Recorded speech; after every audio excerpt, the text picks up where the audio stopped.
ভারতে পলাতক বাংলাদেশের সাবেক প্রধানমন্ত্রী শেখ হাসিনার দেশে ফেরার পরিকল্পনা নিয়ে মন্তব্য করেছেন পশ্চিমবঙ্গ সরকারের মন্ত্রী দিলীপ ঘোষ। তিনি বলেছেন, বাংলাদেশে যা হচ্ছে তা কোনোটি ঠিক নয়। একই সঙ্গে তিনি বলেন, শেখ হাসিনা একজন নির্বাচিত প্রধানমন্ত্রী ছিলেন, তাই তার নিজের দেশে ফেরার অধিকার রয়েছে। ২০২৪ সালের ৫ আগস্ট গণ আন্দোলনের মুখে বাংলাদেশ ছাড়ার পর থেকে শেখ হাসিনা ভারতে অবস্থান করছেন।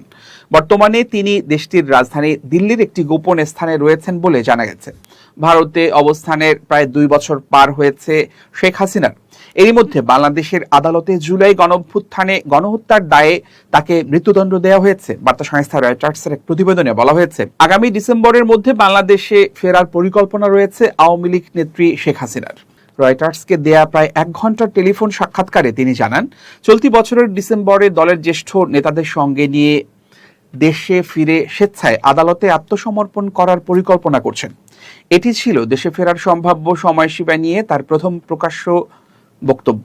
শেখ হাসিনার দেশে ফেরার প্রসঙ্গে পশ্চিমবঙ্গের পঞ্চায়েত, প্রাণী সম্পদ বিকাশ ও কৃষি বিপণন দপ্তরের দায়িত্বপ্রাপ্ত মন্ত্রী দিলীপ ঘোষ বলেন, গত ২-৩ বছরে বাংলাদেশে যে ঘটনাগুলো ঘটেছে তা দেশটির জনগণ ও সংবিধানের পক্ষে ভালো নয়।